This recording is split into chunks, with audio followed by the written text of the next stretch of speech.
Good morning, students. Today we revise the question answer of chapter number 14, Natural Disasters. So let us start the revision of question answer of this chapter. So first question is, what is an earthquake? How are they caused? Earthquake ਕੀ ਹੈ, ਭੂਚਾਲ ਕੀ ਹੈ, ਕਿਵੇਂ ਇਹ ਸਾਡੇ ਕੋਲੇ ਆਉਂਦਾ ਹੈ, ਕੀ ਸਾਡੇ ਕੋਲ ਰੀਜ਼ਨਸ ਨੇ, ਕੀ ਕਾਰਨ ਨੇ? So earthquake, it is the shaking and vibration of the earth's crust due to the movement of plates underneath the earth's surface. ਸਾਡੇ ਕੋਲ earthquake ਕੀ ਹੈ, ਇੱਕ shaking ਜਾਂ vibration ਹੈ, ਜਿਵੇਂ ਫੋਨ ਹੈ ਜਿਹੜਾ ਸਾਡੇ ਕੋਲ ਵਾਈਬਰੇਟ ਕਰਦਾ, ਉਸੇ ਤਰ੍ਹਾਂ ਹੈਲੋਜੋਲ ਹੈ ਅਰਥ ਕਰਸਟ ਦੇ ਵਿੱਚ। ਕਾਹਦੇ ਕਰਕੇ? ਕਿਉਂਕਿ ਜਿਹੜੀਆਂ ਪਲੇਟਸ ਨੇ ਉਹ ਸਾਡੇ ਕੋਲ ਅੰਡਰ ਸਰਫੇਸ ਜਿਹੜੀਆਂ ਲੇਅਰਸ ਅਸੀਂ ਪੜ੍ਹੀਆਂ ਨੇ ਉਹਦੇ ਵਿੱਚ ਜਿਹੜੀ ਉਹਨਾਂ ਦੀ ਮੂਵਮੈਂਟ ਹੁੰਦੀ ਹੈ ਅਰਥ ਸਰਫੇਸ ਦੇ ਅੰਡਰ ਮੈਂਟਲ ਕੋਰ ਦੇ ਵਿੱਚ, ਉਹਨਾਂ ਦੀ ਮੂਵਮੈਂਟਸ ਕਰਕੇ ਜਿਹੜੀ ਅਰਥ ਹੈ ਉਹ ਸ਼ੇਕ ਕਰਦੀ ਹੈ, ਹਿਲਦੀ ਜੁਲਦੀ ਹੈ, ਵਾਈਬਰੇਟ ਕਰਦੀ ਹੈ, ਉਹਦੇ ਵਿੱਚ ਮੂਵਮੈਂਟਸ ਆਉਂਦੀਆਂ ਨੇ ਪਲੇਟਸ ਕਰਕੇ, ਮੂਵਮੈਂਟਸ ਆਫ ਪਲੇਟਸ ਕਰਕੇ ਉਹਨੂੰ ਅਸੀਂ ਕੀ ਕਹਿ ਦਿੰਦੇ ਹਾਂ, ਅਰਥਕੁਇਕ ਕਹਿ ਦਿੰਦੇ ਹਾਂ, ਭੂਚਾਲ ਕਹਿ ਦਿੰਦੇ ਹਾਂ। Next, state faults, focus and epicenter. So define these terms. Faults, the places where these plates meet or cracks in the earth crust. ਉਹ ਜਗ੍ਹਾ ਜਿੱਥੇ ਪਲੇਟਸ ਮੀਟ ਕਰਦੀਆਂ ਨੇ ਤੇ cracks ਆ ਜਿਹੜੇ ਉਹ ਕ੍ਰੀਏਟ ਕਰਦੀਆਂ ਨੇ ਅਰਥ ਕਰਸਟ ਦੇ ਵਿੱਚ, ਪਾੜ ਪਾਉਂਦੀਆਂ ਨੇ। Clear? So what is focus? The point inside the crust where the pressure is released. Focus ਉਹ ਪੁਆਇੰਟ ਹੈ ਕਰਸਟ ਦੇ ਵਿੱਚ ਹੈ ਜਿੱਥੇ ਸਾਡੇ ਕੋਲ ਪ੍ਰੈਸ਼ਰ ਹੈ ਜਿਹੜਾ ਰਿਲੀਜ਼ ਕਰਦਾ, ਜਿੱਥੇ ਸਾਡੇ ਕੋਲ ਪ੍ਰੈਸ਼ਰ ਹੈ ਜਿਹੜਾ ਉਹ ਰਿਲੀਜ਼ ਕਰਦਾ। Last is ਐਪੀਸੈਂਟਰ। ਸੋ ਐਪੀਸੈਂਟਰ ਸਾਡੇ ਕੋਲ ਪੁਆਇੰਟ ਹੈ, ਦੀ ਪੁਆਇੰਟ ਔਨ ਦੀ ਅਰਥ ਸਰਫੇਸ ਅਬਵ ਦੀ ਫੋਕਸ। ਫੋਕਸ ਸਾਡੇ ਕੋਲ ਅਰਥ ਕਰਸਟ ਦੇ ਵਿੱਚ ਹੈ ਜਿੱਥੇ ਪ੍ਰੈਸ਼ਰ ਰਿਲੀਜ਼ ਹੁੰਦਾ ਹੈ, ਜਿੱਥੋਂ ਕ੍ਰੀਏਟ ਹੁੰਦਾ ਸਾਡੇ ਕੋਲ ਅਰਥਕੁਇਕ ਥੱਲੇ ਹੋ। ਤੇ ਐਪੀਸੈਂਟਰ ਉਹ ਪੁਆਇੰਟ ਹੈ ਜਿਹੜਾ ਉੱਪਰ, ਜਿੱਥੇ ਜਿਹੜੇ ਸਰਫੇਸ 'ਤੇ ਅਸੀਂ ਮੂਵ ਕਰਦੇ ਹਾਂ ਅਰਥ ਦੇ, ਉਸ ਪੁਆਇੰਟ ਦੇ ਜਮਾ ਫੋਕਸ ਤੋਂ ਜਮਾ ਉੱਪਰ ਵਰਟੀਕਲੀ ਜੇ ਗੱਲ ਕਰੀਏ ਉੱਪਰ ਨੂੰ, ਉਸੇ ਫੋਕਸ ਪੁਆਇੰਟ ਸਪੋਜ਼ ਕਰੋ ਤੁਸੀਂ ਇੱਕ ਗਲਾਸ ਹੈ, ਉਹਦਾ ਬੋਟਮ, ਉਹ ਪੁਆਇੰਟ ਜਿਹੜਾ ਹੈਗਾ ਉਹਦਾ ਬੋਟਮ ਹੈ, ਉਹਦਾ ਥੱਲਾ ਹੈ, ਉਹ ਤੁਹਾਡੇ ਕੋਲ ਫੋਕਸ ਹੈ, ਅਤੇ ਉਹਦਾ ਉੱਪਰਲਾ ਜਿੱਥੇ ਗਲਾਸ ਖਤਮ ਹੋ ਗਿਆ ਟੋਟਲ ਜਿੰਨਾ ਸਾਈਜ਼ ਆ ਉੱਪਰ, ਉਸ ਪੁਆਇੰਟ ਨੂੰ ਤੁਸੀਂ ਕੀ ਬੋਲੋਗੇ, ਐਪੀਸੈਂਟਰ। ਸੋ ਸੇਮ ਵੇ ਜਿੱਥੋਂ ਸਾਡੇ ਕੋਲ ਸਟਾਰਟ ਹੋਇਆ ਵਾ ਅਰਥਕੁਇਕ, ਉਹ ਤੁਹਾਡੇ ਕੋਲ ਫੋਕਸ ਪੁਆਇੰਟ ਹੈ, ਅਤੇ ਉਹਦੇ ਉੱਪਰ ਆਪਦੀ ਅਰਥ ਸਰਫੇਸ ਦੇ ਉੱਪਰ ਜਿਹੜਾ ਪੁਆਇੰਟ ਹੈ ਫੋਕਸ ਦੇ ਉੱਪਰ, ਸੋ ਉਹਨੂੰ ਬੋਲਾਂਗੇ epicentre. Next question is what are the effects of an earthquake. ਕਿ ਅਰਥਕੁਇਕ ਦੇ ਕੀ ਇਫੈਕਟਸ ਨੇ, ਕੀ ਕਾਜ਼ਜ਼ ਨੇ, ਕੀ ਸਾਡੇ ਕੋਲ ਇਫੈਕਟ ਕਰਦੇ ਆ, ਕੀ ਹਾਰਮਫੁਲ ਰੀਜ਼ਨਸ ਨੇ। Death and injuries of animals and human beings. ਬਹੁਤ ਜ਼ਿਆਦਾ ਸਾਡੇ ਕੋਲ ਲਾਈਫ ਦਾ ਜਿਹੜਾ ਲੋਸ ਹੁੰਦਾ ਇੱਕ ਤਰ੍ਹਾਂ ਦਾ, ਕਿਉਂਕਿ ਬਹੁਤ ਜ਼ਿਆਦਾ ਸਾਡੇ ਕੋਲ ਐਨੀਮਲਸ ਅਤੇ ਹਿਊਮਨ ਬੀਂਗਸ ਜਿਹੜਾ ਉਹਨਾਂ ਦੀ ਡੈਥ ਹੁੰਦੀ ਹੈ, ਕਈ ਫੱਟੜ ਵੀ ਹੋ ਜਾਂਦੇ ਨੇ, ਜ਼ਿਆਦਾ ਸਾਡੇ ਕੋਲ ਜਿਹੜਾ ਹੈਗਾ ਕਾਫੀ ਹਾਰਮਫੁਲ ਹੈ। Destruction of houses and buildings, ਕਿਉਂਕਿ ਜਦੋਂ ਵਾਈਬਰੇਟ ਕਰਦੀ ਹੈ ਅਤੇ ਸਾਡੇ ਕੋਲ ਜਿਹੜੇ ਲੋਕਾਂ ਦੇ ਘਰ ਨੇ, ਵੱਡੀਆਂ ਬਿਲਡਿੰਗਸ ਨੇ, ਉਹ ਡਿੱਗਦੀਆਂ ਨੇ, ਉਹਨਾਂ ਕਰਕੇ ਵੀ ਸਾਡੇ ਕੋਲ ਲਾਈਫ ਦਾ ਲੋਸ ਹੁੰਦਾ। Disruption of transport and communication links. So ਇਹਦੇ ਕਰਕੇ ਸਾਡੇ ਕੋਲ ਜਿਹੜੇ ਖੰਭੇ ਵਗੈਰਾ ਨੇ, ਚਾਹੇ ਉਹ ਉਸ ਤੋਂ ਬਿਨਾਂ ਸੜਕਾਂ ਵਗੈਰਾ ਨੇ, ਉਹਨਾਂ ਦੇ ਵਿੱਚ ਪਾੜ ਪੈ ਜਾਂਦੇ ਨੇ। ਕਮਿਊਨੀਕੇਸ਼ਨ ਲਿੰਕਸ ਦੀ ਗੱਲ ਕਰੀਏ, ਸਾਡੇ ਕੋਲ ਵੱਡੇ ਜਿਹੜੇ ਟਾਵਰਸ ਨੇ, ਲਾਈਨਸ, ਜਿਹੜੀ ਟਰਾਂਸਮਿਸ਼ਨ ਹੈ ਇਲੈਕਟ੍ਰੀਸਿਟੀ ਦੀ, ਉਹ ਵੀ ਸਾਡੇ ਕੋਲ ਜਿਹੜੇ ਜਿੰਨੇ ਵੀ ਖੰਭੇ ਨੇ ਉਹ ਟੁੱਟ ਜਾਂਦੇ ਨੇ, ਡਿੱਗ ਪੈਂਦੇ ਨੇ, ਜਾਣੀ ਡੈਮੇਜ ਹੋ ਜਾਂਦੇ ਨੇ। So earthquake also causes tsunamis, landslides and fires. So these are the harmful facts. So water pipes ਜਿਹੜੀਆਂ ਅੰਡਰਗਰਾਊਂਡ ਵਾਟਰ ਪਾਈਪਸ ਪਾਈਆਂ ਜਾਂਦੀਆਂ ਨੇ, ਉਹ ਵੀ ਸਾਡੇ ਕੋਲ ਫਟ ਜਾਂਦੀਆਂ ਨੇ, ਟੁੱਟ ਜਾਂਦੀਆਂ ਨੇ। Next, how can an earthquake be measured? ਅਰਥਕੁਇਕ ਨੂੰ ਅਸੀਂ ਕਿਵੇਂ ਮੇਜਰ ਕਰ ਸਕਦੇ ਹਾਂ? ਸੋ ਰਿਚਟਰ scale measures the strength of ਅਰਥਕੁਇਕ। ਸੋ ਜਿਹੜਾ ਰਿਚਟਰ ਸਕੇਲ ਹੈ ਇਹ ਸਟਰੈਂਥ ਮੇਜਰ ਕਰਦਾ ਅਰਥਕੁਇਕ ਤੋਂ। ਕਿਵੇਂ? From recording made by seismograph. ਜਿਹੜਾ ਸਿਸਮੋਗ੍ਰਾਫ 'ਤੇ ਸਾਡੇ ਕੋਲ ਜਿਹੜੀ ਸਟਰੈਂਥ ਹੈ, ਸਿਗਨਲਸ ਆਏ ਨੇ, ਉਹਦੇ ਕੋਰਸਪੋਂਡਿੰਗ ਸਾਡੇ ਕੋਲ ਰਿਚਟਰ ਸਕੇਲ ਅਰਥਕੁਇਕ ਦੀ ਜਿਹੜੀ ਹੈਗੀ ਆ ਰਿਕਾਰਡਿੰਗ ਤੋਂ, ਸਿਸਮੋਗ੍ਰਾਫ ਦੀ ਰਿਕਾਰਡਿੰਗ ਤੋਂ ਸਾਡੇ ਕੋਲ ਮੇਜਰ ਕਰਦਾ ਰਿਚਟਰ ਸਕੇਲ। ਸੋ ਇਹਦੀ ਕੋਈ ਯੂਨਿਟ ਨਹੀਂ ਹੁੰਦੀ, ਬਟ ਸਾਡੇ ਕੋਲ 1 ਤੋਂ ਲੈ ਕੇ ਸਾਡੇ ਕੋਲ 9 ਤੱਕ ਇਹ ਜਿਹੜਾ ਸਕੇਲ ਹੈ ਉਹ ਜਾਂਦਾ। Give the harmful effects of tsunami. Tsunamis ਦੇ ਸਾਡੇ ਕੋਈ ਵੀ ਇੱਕ ਨੈਚੁਰਲ ਡਿਜ਼ਾਸਟਰ ਹੈ। So the main impact of tsunami is flooding, ਜਿਹਦੇ ਕਰਕੇ ਹੜ੍ਹ ਆ ਜਾਂਦੇ ਨੇ। So it may result in a large scale destruction of life and property.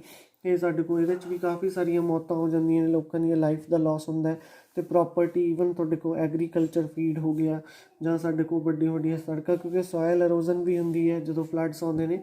ਬਹੁਤ ਜ਼ਿਆਦਾ ਹਾਰਮਫੁਲ ਫੈਕਟਰ ਜਿਹੜੇ ਹੈਗੇ ਆ ਹੁੰਦੇ ਨੇ, ਕਿਉਂਕਿ ਸੁਨਾਮੀ ਦੇ ਕਰਕੇ ਸਾਡੇ ਕੋਲ ਜਿਹੜੇ ਫਲੱਡ ਆਉਂਦੇ ਨੇ, ਆਪਣੀ ਕੰਟਰੀ ਦੇ ਵੀ ਕਈ ਪਾਰਟਸ ਦੇ ਵਿੱਚ ਜਿਹੜਾ ਹੈਗਾ ਆਉਂਦਾ। ਪਿੱਛੇ ਜੇ ਵੀ ਇੱਕ ਤੂਫਾਨ ਆਇਆ ਸੀ ਦਸੰਬਰ ਦੇ ਵਿੱਚ, ਜਿਹੜਾ ਹਿੱਟ ਕਰਨਾ ਸੀਗਾ ਉਹਨੇ ਜਿਹੜਾ ਸਾਡੇ ਕੋਲ ਸਿਟੀ ਨੂੰ, ਮੁੰਬਈ ਨੂੰ ਜਾਂ ਪੁਣੇ ਨੂੰ, ਸੋ ਕਾਫੀ ਉਹਨੇ ਵੀ ਇਫੈਕਟ ਕੀਤਾ ਸੀ। Name the different types of volcano with example. So volcanoes ਦੀਆਂ ਕਿਹੜੀਆਂ ਡਿਫਰੈਂਟ ਟਾਈਪਸ ਨੇ? 3 ਟਾਈਪਸ ਨੇ। ਐਕਟਿਵ ਵੋਲਕੈਨੋਜ਼, ਮਾਊਂਟ ਇਟਨਾ, ਸੋ ਇਹਦੀ ਐਗਜ਼ਾਮਪਲ ਹੈ ਮਾਊਂਟ ਸਟ੍ਰੋਮਬੋਲੀ। ਇਹ ਤੁਹਾਡੇ ਕੋਲ ਐਕਟਿਵ ਵੋਲਕੈਨੋਜ਼ ਦੀਆਂ ਐਗਜ਼ਾਮਪਲਸ ਨੇ, ਜਿਹੜੇ ਫਿਊਚਰ 'ਚ ਵੀ ਹੋ ਸਕਦੇ ਨੇ ਅਤੇ ਪਹਿਲਾਂ ਵੀ ਹੋਏ ਨੇ। ਡੋਰਮੈਂਟ ਵੋਲਕੈਨੋਜ਼, ਮਾਊਂਟ ਫੂਜੀ, ਮਾਊਂਟ ਰੇਨੀਅਰ। ਸੋ ਇਹ ਸਾਡੇ ਕੋਲ ਜਿਹੜੇ ਹੈਗੇ ਨੇ ਡੋਰਮੈਂਟ ਵੋਲਕੈਨੋਜ਼ ਨੇ, ਮਾਊਂਟ ਫੂਜੀ ਅਤੇ ਮਾਊਂਟ ਰੇਨੀਅਰ। ਐਕਸਟੈਂਟ ਵੋਲਕੈਨੋਜ਼, ਇਹ ਤੁਹਾਡੇ ਕੋਲ ਉਹ ਵੋਲਕੈਨੋਜ਼ ਨੇ ਜਿਹੜੇ ਡੈਡ ਹੋ ਚੁੱਕੇ ਨੇ ਅਤੇ ਫਿਊਚਰ ਦੇ ਵਿੱਚ ਕਦੇ ਨਹੀਂ ਹੋਣੇ। So these are the 3 different types of volcanoes with example. Next question, name the hill that located on an extinct volcano. So ਕਿਹੜੀ ਹਿੱਲ ਹੈ ਜਿਹੜੀ ਉਹ ਲੋਕੇਟ ਹੋਈ ਹੈ, ਜਿਹੜਾ ਐਕਸਟੈਂਟ ਵੋਲਕੈਨੋ ਕਾਫੀ ਟਾਈਮ ਪਹਿਲਾਂ ਆਇਆ ਸੀ, ਉਹਦੇ 'ਤੇ ਜਿਹੜੀ ਇੱਕ ਪਹਾੜੀ ਆ ਬਣ ਗਈ, ਉਹਦਾ ਨਾਮ ਕੀ ਹੈ? ਏਡਨਬਰਗ ਕਾਸਟਲ। ਏਡਨਬਰਗ ਕਾਸਟਲ। Write the positive and negative impacts of volcanic eruptions. So Ki positive ਸਾਡੇ ਕੋਲ ਕੀ ਇਹਨਾਂ ਦੀਆਂ ਐਡਵਾਂਟੇਜਸ ਨੇ ਜਾਂ ਕੀ ਨੈਗੇਟਿਵ ਡਿਸਐਡਵਾਂਟੇਜਸ ਨੇ ਇਹਨਾਂ ਵੋਲਕੈਨਿਕ eruptions ਦੀਆਂ। ਸੋ ਪੋਜ਼ੀਟਿਵ ਇੰਪੈਕਟਸ ਕੀ ਨੇ? It provides a valuable nutrients for the soil and make it fertile. ਕਿਉਂਕਿ ਸਾਡੇ ਕੋਲ ਵੋਲਕੈਨੋਜ਼ ਜਦੋਂ ਫਟਦੇ ਨੇ ਉਹਨਾਂ ਦੇ ਵਿੱਚ ਸਾਡੇ ਕੋਲ ਮਿਨਰਲਸ ਵਗੈਰਾ ਹੁੰਦੀਆਂ ਨੇ, ਨਿਊਟ੍ਰੀਐਂਟਸ ਹੁੰਦੇ ਨੇ, ਕਿਉਂਕਿ ਉਹ ਉੱਪਰ ਸਾਡੇ ਕੋਲ ਜਦੋਂ ਫੈਲਦਾ ਉਹ ਮੈਗਮਾ, ਤਾਂ ਸਾਡੇ ਕੋਲ ਕਿਤੇ ਨਾ ਕਿਤੇ ਸੋਇਲ ਨੂੰ ਨਿਊਟ੍ਰੀਐਂਟਸ ਜਿਹੜੇ ਹੈਗੇ ਨੇ ਪ੍ਰੋਵਾਈਡ ਕਰਦਾ, ਜਿਹਦੇ ਕਰਕੇ ਉਹਦੀ ਫਰਟਾਈਲ ਨੇਚਰ ਇਨਕਰੀਜ਼ ਹੁੰਦੀ ਹੈ ਅਤੇ ਕ੍ਰੌਪਸ ਜਿਹੜੀਆਂ ਹੈਗੀਆਂ ਅਕੋਰਡਿੰਗ ਟੂ ਰਿਕੁਆਇਰਮੈਂਟ ਉਹ ਨਿਊਟ੍ਰੀਐਂਟਸ ਉੱਥੋਂ ਸੋਇਲ ਤੋਂ ਲੈਂਦੀਆਂ ਨੇ। So it is also opportunity for generating geothermal energy. So geothermal energy ਨੂੰ ਵੀ ਜਨਰੇਟ ਕਰ ਸਕਦੇ ਹਾਂ, ਸਾਡੇ ਲਈ ਇੱਕ ਆਪਸ਼ਨ ਹੈ। ਸੋ ਦੇਰ ਆਰ ਲਿਮਿਟੇਸ਼ਨਸ ਕਾਫੀ ਨੇ, ਕਿਉਂਕਿ ਲਾਸ ਆਫ ਲਾਈਫ ਹੁੰਦਾ ਬਹੁਤ ਜ਼ਿਆਦਾ, ਹਿਊਜ ਅਮਾਊਂਟ ਆਫ ਟੈਂਪਰੇਚਰ ਹੁੰਦਾ, ਹਾਰਮਫੁਲ ਗੈਸਿਸ ਜਿਹੜੀਆਂ ਰਿਲੀਜ਼ ਹੁੰਦੀਆਂ ਨੇ, ਸੋ ਲਾਈਫ ਦਾ ਬਹੁਤ ਜ਼ਿਆਦਾ ਲਾਸ ਹੁੰਦਾ। It also create mud flows, ਕਿਉਂਕਿ ਜਦੋਂ ਇਹਦਾ ਲਾਵਾ ਮੈਗਮਾ ਬਾਹਰ ਨਿਕਲਦਾ ਅਤੇ ਉਹ ਸਾਡੇ ਕੋਲ ਗਾਦ ਬਣਦੀ ਹੈ, ਉਹਦੇ ਕਰਕੇ ਸਾਡੇ ਕੋਲ ਜਿਹੜੀਆਂ ਐਗਰੀਕਲਚਰ ਨੂੰ ਵੀ ਲਾਵਾ ਜਿਹੜਾ ਫਲੋ ਕਰਦਾ ਉਹ ਡਿਸਟਰੋਏ ਕਰਦਾ ਏਰੀਆ ਆਫ ਐਗਰੀਕਲਚਰ ਨੂੰ, ਕਾਫੀ ਹੱਦ ਤੱਕ ਸਾਡੇ ਕੋਲ ਸੋਇਲ ਨੂੰ ਇਫੈਕਟ ਕਰਦਾ। So these are the negative impacts of volcanic eruptions.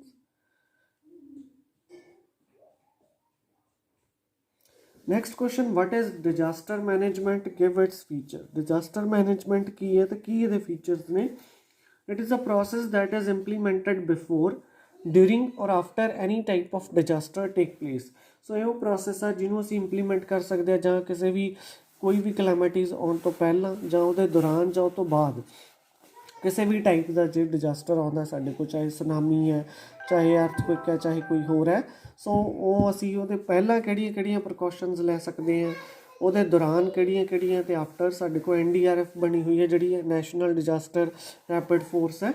So active ਜਿਹੜੀ ਫੋਰਸ ਹੈ ਇਮੀਡੀਏਟਲੀ ਵਰਕ ਕਰਦੀ ਹੈ। ਸੋ ਕਿਹੜੇ ਫੀਚਰਸ ਨੇ ਪ੍ਰੀਵੈਂਸ਼ਨ, ਕਿ ਅਸੀਂ ਪਹਿਲਾਂ ਉਹਦੇ ਤੋਂ ਕਿਹੜੀਆਂ ਤਿਆਰੀਆਂ ਕਰਕੇ ਰੱਖ ਸਕਦੇ ਹਾਂ, ਪ੍ਰੈਪਰੇਸ਼ਨਸ ਕਰ ਸਕਦੇ ਹਾਂ ਉਹਦੇ ਵਾਸਤੇ। ਜਦੋਂ ਆ ਗਿਆ ਉਸ ਟਾਈਮ 'ਤੇ ਕਿਵੇਂ ਰਿਲੀਫ ਕਰਨਾ, ਕੀ ਪ੍ਰੋਵਾਈਡ ਕਰਨਾ, ਫੂਡ ਪ੍ਰੋਵਾਈਡ ਕਰਨਾ, ਪ੍ਰੋਪਰ ਪਲੇਸ 'ਤੇ ਲੈ ਕੇ ਜਾਣਾ ਲੋਕਾਂ ਨੂੰ, ਪ੍ਰੋਪਰ ਜਿਹੜੀ ਹੈਗੀ ਹੈ ਜਿਹੜਾ ਉਹਨਾਂ ਦਾ ਇਲਾਜ ਕਰਵਾਉਣਾ, ਜੋ ਵੀ ਉਹਨਾਂ ਨੂੰ ਇੰਜਰੀਜ਼ ਹੋਈਆਂ ਨੇ, ਜਾਣੀ ਲਾਈਫ ਨੂੰ ਸੇਵ ਕਰਨਾ।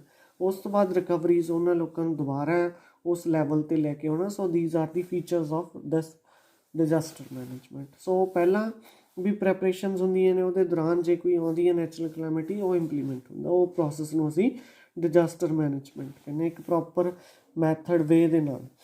ਸੋ next question, what is drought? Give its causes. Drought means ਹੁੰਦਾ ਸੋਕਾ। ਸੋ ਕੀ ਕਾਰਨ ਨੇ? When a long period of unusually dry weather leads to a severe water shortage. ਜਦੋਂ ਕਾਫੀ ਲੰਬੇ ਸਮੇਂ ਤੋਂ ਸਾਡੇ ਕੋਲ ਮੀਂਹ ਨਾ ਪਵੇ ਅਤੇ ਪਾਣੀ ਦੀ ਕਮੀ ਹੋ ਜਾਵੇ, ਕਿੱਲਤ ਹੋ ਜਾਵੇ ਕਹਿ ਲਓ। ਸੋ ਡਰਾਟਸ ਆਰ ਆਫਨ ਕਾਜ਼ਡ ਬਾਈ ਹਿਊਮਨ ਐਕਟੀਵਿਟੀਜ਼। ਆਪਣੀ ਜਿਹੜੇ ਹਿਊਮਨ ਐਕਟੀਵਿਟੀਜ਼ ਨੇ, ਇਨਸਾਨਾਂ ਦੀਆਂ ਗਲਤ ਮੈਕਸੀਮਮ ਯੂਜ਼ ਕਰਕੇ ਸਾਡੇ ਕੋਲ ਜਿਹੜਾ ਹੈਗਾ ਇਹ ਮਿਸਯੂਜ਼ ਕਰਕੇ ਨੈਚੁਰਲ ਜਿਹੜੇ ਰਿਸੋਰਸਿਸ ਨੇ ਉਹਨਾਂ ਕਰਕੇ ਇਹ ਚੀਜ਼ ਕ੍ਰੀਏਟ ਹੁੰਦੀ ਹੈ। So lack of rainfall, hot dry winds and evaporation of moisture from the ground leads to drought. ਕਿਉਂਕਿ ਮੈਕਸੀਮਮ ਲੈਵਲ 'ਤੇ ਹਾਈ ਸਕੇਲ 'ਤੇ ਜਿਹੜੇ ਪਲਾਂਟਸ ਨੇ ਉਹ ਅਸੀਂ ਕੱਟਦੇ ਹਾਂ, ਡੀਫੋਰੈਸਟ੍ਰੇਸ਼ਨ ਹੁੰਦੀ ਹੈ, ਜਿਹਦੇ ਕਰਕੇ ਸਾਡੇ ਕੋਲ ਡਰਾਟਸ ਜ਼ਿਆਦਾ ਜਿਹੜੇ ਹੈਗੇ ਅੱਜ ਕੱਲ੍ਹ ਕ੍ਰੀਏਟ ਹੋ ਰਹੇ ਨੇ। ਕਲੀਅਰ?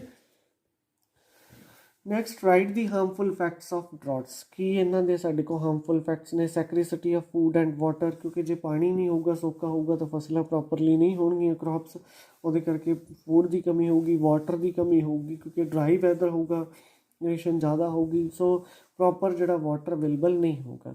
ਸੋ ਸਪਰੈਡ ਆਫ ਮੈਨੀ ਡਿਸੀਜ਼ਸ, ਕਿਉਂਕਿ ਮੋਇਸਚਰ ਇੱਕ ਪਰਟੀਕੂਲਰ ਕੰਟੈਂਟ ਲੈਵਲ ਦੇ ਵਿੱਚ ਚਾਹੀਦਾ ਜਿਹੜਾ ਕਿ ਸਾਡੇ ਕੋਲ ਹੈ, ਪਰ ਜੇ ਉਹ ਨਹੀਂ ਹੋਊਗਾ ਉਹਦੇ ਕਰਕੇ ਕਾਫੀ ਸਾਰੀਆਂ ਬਿਮਾਰੀਆਂ ਅਤੇ ਹੈਲਥ ਪ੍ਰੋਬਲਮਸ ਹੋਣਗੀਆਂ, ਕਿਉਂਕਿ ਮੈਲ ਨਿਊਟ੍ਰੀਸ਼ਨ ਹੋਊਗੀ, ਸੋ ਜਿਹਦੇ ਕਰਕੇ ਕਾਫੀ ਸਾਰੀਆਂ ਹੈਲਥ ਪ੍ਰੋਬਲਮਸ ਵੀ ਹੋ ਸਕਦੀਆਂ ਨੇ। Next question, name the dormant volcanoes which are rubbed in Japan, USA, Tanzania and Andaman islands. ਕਿਹੜੇ ਕਿਹੜੇ ਡੋਰਮੈਂਟ ਵੋਲਕੈਨੋਜ਼ ਜਿਹੜੇ ਰਬਡ ਹੋਏ ਨੇ ਇਹਨਾਂ ਕੰਟਰੀਜ਼ ਦੇ ਵਿੱਚ? ਜਾਪਾਨ ਦੇ ਵਿੱਚ ਮਾਊਂਟ ਫੂਜੀ, ਯੂਨਾਈਟਡ ਸਟੇਟ ਦੇ ਵਿੱਚ ਮਾਊਂਟ ਰੇਨੀਅਰ, ਤੰਜਾਨੀਆ ਦੇ ਵਿੱਚ ਮਾਊਂਟ ਕਿਲੀਮੈਨਜਾਰੋ ਅਤੇ ਅੰਡੇਮਾਨ ਆਈਲੈਂਡ ਦੇ ਵਿੱਚ ਨਰਕੋਂਡਮ। ਸੋ these are the dormant volcanoes erupt in these places. Clear? So these are the question answer of chapter number 14. If you have any query, you can call me or through message you clarify your doubt. Thank you.